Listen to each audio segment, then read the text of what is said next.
Alam nyo ba ang kaibahan ng markot na kalamansi pati itong grafted? Hello mga ka-agri! Sa markot naman, ang maganda dito, hindi siya lumalaki tapos mabilis din siyang magbunga. So maganda po ito kung yung business nyo ay pagbebenta ng kalamansi kasi mababa lang siya, mas madali pong i-harvest yung mga bunga niya. Sa grafted naman po, pinagdugtong yung magkaibang tanim.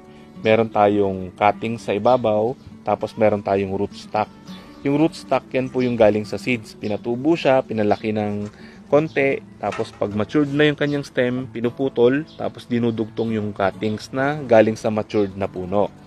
Ang maganda po dito sa grafted, mas tumatagal siya ng ilang taon, depende po sa kanyang rootstock.